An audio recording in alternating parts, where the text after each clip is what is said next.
Good morning बच्चों आप पढ़ रहे हैं संक्रामक रोगों का फैलना और उस पर नियंत्रण, जिसमें आपको संक्रामक रोग क्या होते हैं, वे कैसे फैलते हैं और उन पर उनके बचाव के लिए निसंक्रमण का उपयोग किस प्रकार किया जाता है, उसी निसंक्रमण के बारे में हम पढ़ा रहे थे, जिसमें आपको बताया जा चुका है कि जो निसंक्रामक पदार्थ होते हैं वो दो प्रकार के होते हैं। पहला बच्चों प्राकृतिक निसंक्रमण और दूसरा कृत्रिम निसंक्रमण। प्राकृतिक निसंक्रमण वे जो प्राकृतिक रूप से हम रोग के रोगाणुओं को नष्ट करके रोग मुक्त हो सकते हैं या रोग पर नियंत्रण पा सकते हैं। इसी प्रकार कृत्रिम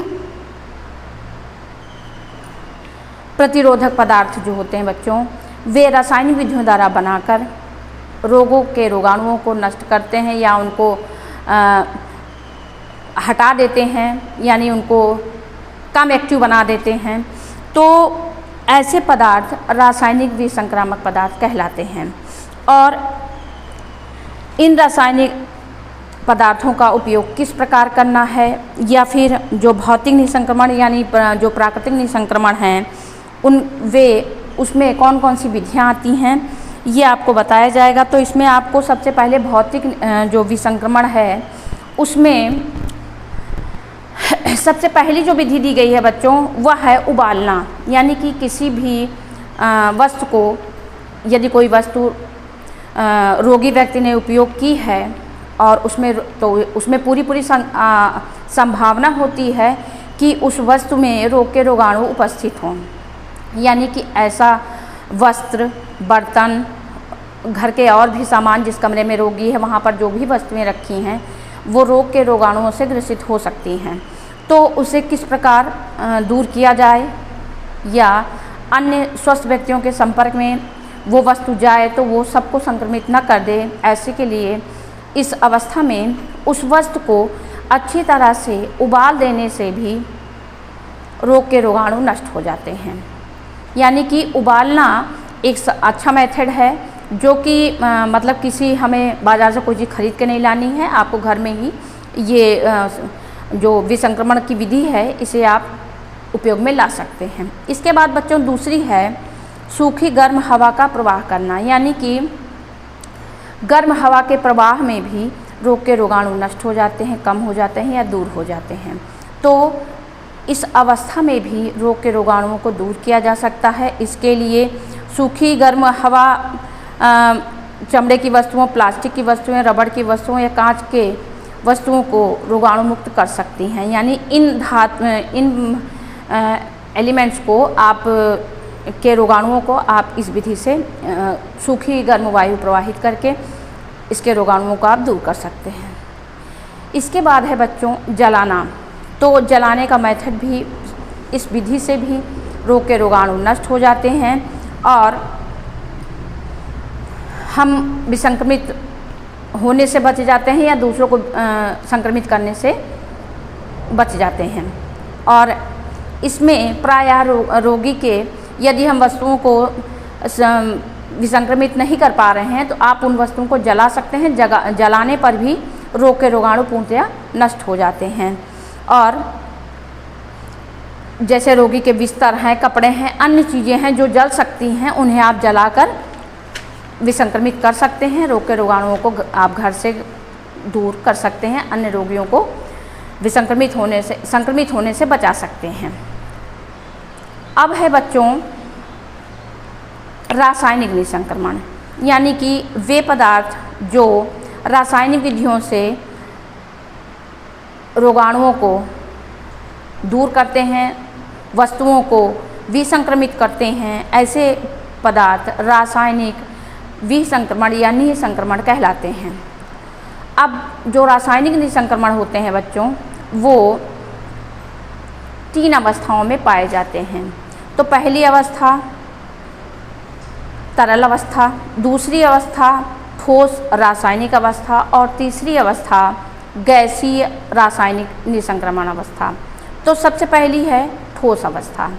तो ठोस अवस्था में बच्चों ऐसे रासायनिक पदार्थ जो ठोस अवस्था में पाए जाते हों और रोग के रोगाणुओं को दूर करते हों, वे ठोस रासायनिक निसंक्रामक पदार्थ कहलाते हैं। ऐसे पदार्थों में पोटेशियम परमैंगनेट, चूना, ब्लीचिंग पाउडर और रस कपूर, ये सभी पदार्थ आते हैं।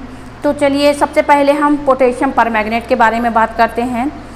इसकी जो कीटाणुनाशक शक्ति होती है बच्चों, वो कुछ कम होती है और यह बैंगनी रंग का कुछ खुरदरा पदार्थ होता है और ये प्रायः कुओं में डाली जाने वाली दवा है जो साधारणतः यानी कि नॉर्मलिटी ये हैजे के जो रोग के रोगाणु होते हैं उन्हें मारने में सहायक होता है।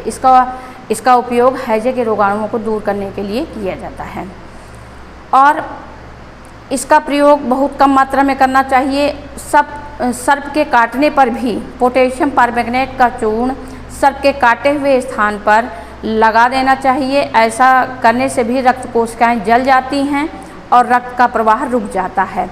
फलस्वरूप विष पूरे शरीर में नहीं फैल पाता है। इसके बाद बच्चों आती है बारी चूना। तो चूना भी एक ठोस रासायनिक निसंक्रामक पदार्थ है और यह अन्य पदार्थों की अपेक्षा अधिक रोगाणुनाशक होता है।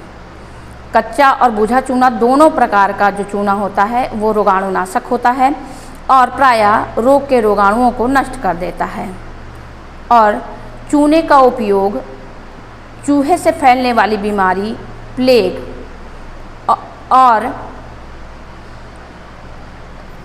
के रोगाणुओं को नष्ट करता है। इसलिए प्रत्येक वर्ष चूने से ही घरों की पुताई की जानी चाहिए और नाली, शौचालयों आदि के किनारे किनारे भी चूना डलवाना चाहिए। इससे समस्त प्रकार के जो कीटाणु होते हैं बच्चों वो मर जाते हैं।